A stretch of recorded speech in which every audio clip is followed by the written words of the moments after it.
नमस्कार. आज आपण दशक 6वा सुरू करतो आहोत. आतापर्यंत आपण 5 दशक बघितले, 10 प्रत्येकातले 10-10 समास बघितले आणि आता दशक 6वा समास पहिला. दशक देवशोधन या दशकामध्ये तत्वज्ञानातील काही महत्वाच्या प्रश्नांना उत्तरे दिलेली आढळतील. श्री समर्थ संपूर्णपणे अद्वैतवादी तत्वज्ञानी आहेत. पुन्हा पुन्हा त्यांचे सांगणे असे की आपल्या देहासकट हे सारे दृश्य विश्व सतत पालटते, म्हणूनच ते सर्वस्वी खरे नव्हे. त्याच्या मागे कधी न पालटणारी व सर्वस्वी खरी अशी एक सद्वस्तू आहे. स्वतः अचल राहून ती या चल विश्वाला आधार देते. ती ज्ञानमय व आनंदमय आहे, म्हणून तिचा साक्षात्कार झाला की संपूर्ण समाधान मिळते. माया नावाची सदवस्तूची एक मोठी विलक्षण शक्ती आहे. तिच्यामुळे हा दृश्याचा देखावा दिसतो व अज्ञानामुळे जीव त्यात गुरफटतो. स्वरूपता मिथ्या असलेले दृश्य इंद्रियांना प्रत्यक्ष दिसते हे खरे, पण ते सर्वस्वी सत्य वाटणे हे अज्ञानाचे लक्षण आहे. स्वस्वरूपाच्या आड येणारे दृश्याचे जंजाळ विरळ करण्यास जीवाचे अज्ञान कमी करणे याशिवाय अन्य उपाय नाही. विवेकाने दृश्याचा शोध घेऊ लागले म्हणजे दृश्य हे विनाशी तत्वांचा तात्पुरता डोलारा आहे हे पटते. मग सहजच जीव देहाच्या अहंकाराला बाजूस सारतो आणि उरलेल्या निर्गुण आत्मस्वरूपाशी समरस होतो. या अनुभवास आत्मज्ञान म्हणतात. जोपर्यंत मी देह आहे अशी भावना असते तोपर्यंत दृश्य खरे वाटते. म्हणून आत्मानात्म विवेक आणि सगुणोपासना या दोन चाकावर जर साधनेचा रथ नीट चालवला तर अनात्म दृश्याचे निरसन होत जाते. अज्ञानाचे झाकण पातळ बनत जाते आणि अखेर आत्मदर्शन घडते. म्हणून जागोजागी श्री समर्थ विवेक व उपासना यांच्यावर भर देतात. बुद्धीने विवेक करावा व श्रद्धेने उपासना करावी आणि स्वरूपाशी तन्मय होऊन जावे अशी त्यांची शिकवण आहे. तर देवशोधन आत्मज्ञानी सिद्धपुरुष हा श्री समर्थांचा उत्तम पुरुष होय. खऱ्या देवाच्या ज्ञानाने त्यास अत्यंत समाधान लाभते. आत्मस्वरूप हाच खरा देव. त्याचा शोध घेऊन त्यास प्रत्यक्ष पाहणे हे माणसाचे प्रथम कर्तव्य आहे. तो शोध कसा करावा हे शिकण्यासाठी आत्मज्ञानी पुरुषाचा अनुग्रह घ्यावा. अधिक ग्रह बरोबर कृपा करणे, स्वीकार करणे, आश्रय व आधार देणे. ज्याचा आपण अनुग्रह घेतो त्यास आपण आपले सद्गुरुपद देतो आणि तो आपल्याला शिष्य म्हणून स्वीकारतो. स्वस्वरूपाचा मार्ग अंतरीचा व सूक्ष्म आहे. तेथे स्वानुभवीच मार्गदर्शक हवा. सद्गुरू आपला मार्गदर्शक बनतो व गुणदोषासकट आपण आपला स्वीकार करतो आणि आपण साधन करीत असता सदैव आपल्या पाठीशी राहतो. अनुग्रह म्हणजे एक प्रकारचा शक्तिपातच असतो. अनुग्रहित शिष्य कोठेही असला तरी सद्गुरूमधून निघालेला कृपाशक्तीचा सूक्ष्म प्रवाह त्याच्यापर्यंत पोहोचतो. त्याच्या भोवती रक्षण वलय करून साधनामध्ये त्याला सारखी मदत करतो. सामान्य जीव अल्प असतो. त्याची शक्ती व साधना अल्पच असतात. केवळ स्वप्रयत्नाने सूक्ष्माच्या वरच्या पातळीवर जाणे जीवाला अशक्य नसले तरी दुर्घट असते. तेथे ब्रह्मज्ञानी सद्गुरू आपली शक्ती साधनी जीवाला देतात व त्यास वर उचलतात. दृश्याच्या कक्षेतून सूक्ष्माच्या साम्राज्यात नेतात. त्यामुळे जीवाचा अहंकार क्षीण होतो आणि साधना त्वरित फलद्रूप होते. ज्या देशात आपल्याला वास्तव्य करायचे त्या देशाच्या राजाला भेटावे व त्याची ओळख करून घ्यावे, म्हणजे मग इतर लोक पीडा देत नाहीत. प्रथम मन एकाग्र करावे. या समासात जे सांगितले आहे ते अगदी हृदयात ठेवावे. क्षणभर सावध होऊन बोलणे ऐकावे. समजा एखाद्या गावात किंवा देशात आपल्याला राहायचे आहे. तेथील जो सत्ताधीश वरिष्ठ असतो त्याला भेटलो तर आपल्याला इतरांचा त्रास होत नाही, सुख लागते.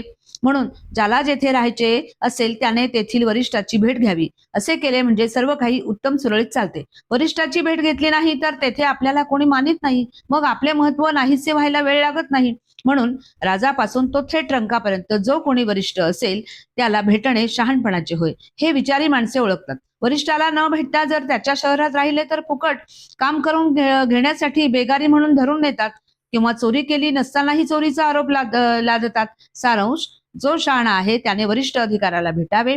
असे न केले तर प्रपंचात त्याला नाना त्रास भोगावे लागतात. यावरून श्री समर्थांनी एक मोठे सुरेख अनुमान काढले आहे. गावच्या अधिकाऱ्याला भेटले नाही तर गावात धडपणे राहता येत नाही. हे जर खरे तर ब्रह्मांड नायकाची भेट घेतल्या वाचून जीवन सुखमय होणे शक्यच नाही. गावामध्ये ग्रामाधिपती वरिष्ठ असतो, त्याच्याहून देशाधिपती वरिष्ठ असतो, देशाधिपतीहून राजा वरिष्ठ असतो. एका राष्ट्राचा अधिपती जो राजा, अनेक राष्ट्रांचा अधिपती तो महाराजा आणि अशा अनेक महाराजांचा अधिपती तो चक्रवर्ती असतो. कोणी नरपती तर कोणी गजपती असतो, कोणी हयपती तर कोणी भूपती असतो. या सर्वांमध्ये चक्रवर्ती हा श्रेष्ठ राजा असतो. असो, या सगळ्यांना ब्रह्मदेव निर्माण करतो. पण त्या ब्रह्मदेवास कोण निर्माण करतो? ब्रह्मा, विष्णू आणि शंकर यांना जो निर्माण करतो तो खरा परमेश्वर होय. अनेक प्रयत्न करून त्याला ओळखावे. तो देव जर ओळखला नाही तर यमयातना चुकत नाहीत. ब्रह्मांड नायक परमात्मा ओळखता येत नाही हे काही चांगले नाही. ज्या परमात्म्याने आपल्याला संसारात घातले, ज्याने हे अवाढव्य विश्व निर्माण केले, त्याला जो ओळखून काढीत नाही तो पतित होय. या व्याख्येनुसार देहबुद्धीमध्ये जीवन जगणारी सगळी माणसे किंवा आत्मज्ञान नसणारी सगळी माणसे पतितच असतात. आत्मज्ञानी संत तेवढा पावन असतो. म्हणून प्रत्येकाने खरा देव ओळखावा व आपल्या जन्माचे सार्थक करून घ्यावे. देव कसा ओळखावा हे कळत नसेल तर संतांची संगत धरावी, म्हणजे ते आपोआप कळेल. संतांची संगत धरावी हे खरे, पण संत ओळखावा कसा त्यासाठी संतांचे लक्षण सांगतात. ज्याला भगवंताचे ज्ञान असते त्याला संत म्हणतात. शाश्वत काय आणि अशाश्वत काय हे त्यांनी बरोबर निवडलेले असते. खरा देव कधी पालटत नाही व आपल्या स्थानावरून भ्रष्ट होत नाही. अशी प्रचिती ज्याच्या अंतर्यामी विसावा घेते तो थोर साक्षात्कारी संत किंवा साधू होय. जो देहाने लोकात वावरतो परंतु लोकांना दिसत नाही, अशा दृश्याच्या अतीत असणाऱ्या स्वस्वरूपाबद्दल सारखे सांगतो आणि ज्याच्या अंतर्यामी आत्मज्ञान सदैव जागे असते तोच खरा साधू असतो. आता ज्ञान म्हणजे काय ते सांगतात. परमात्मा तिन्ही गुणांच्या पलीकडे आहे असा प्रत्यक्ष अनुभव येणे त्यास ज्ञान म्हणतात. या अनुभवाखेरीज इतर सर्व काही अज्ञान समजावे. पोट भरण्यासाठी लोक अनेक विद्यांचा अभ्यास करतात. लोक त्यांना ज्ञान म्हणतात खरे, परंतु त्याने काही जीवनाचे सार्थक होत नाही. एका देवाचा साक्षात्कार करून घ्यावा तेच खरे ज्ञान व त्यानेच सार्थक होते. बाकीच्या विद्या पोटविद्या असून त्या सगळ्या सार्थक करू शकत नाही. पोटविद्या शिकून जन्मभर पोट भरले आणि देहाचे संरक्षण केले तरी अंतकाळी हे सगळे वाया जाते. सांगण्याचा मुद्दा असा की पोट भरण्याच्या विद्यांना आत्मविद्या म्हणू नये. सर्व व्यापक परमात्मा वस्तू ज्या अनुभवाने तत्काळ प्राप्त होते ते खरे ज्ञान होय. आत्मज्ञान हवे असेल तर आत्मज्ञानी पुरुषाकडे जायला पाहिजे. अज्ञानी पुरुष आपले अज्ञान नाहीसे करू शकत नाही. परमात्मा वस्तूचे ज्ञान ज्याच्यापाशी असते तो खरा संत किंवा सज्जन होय.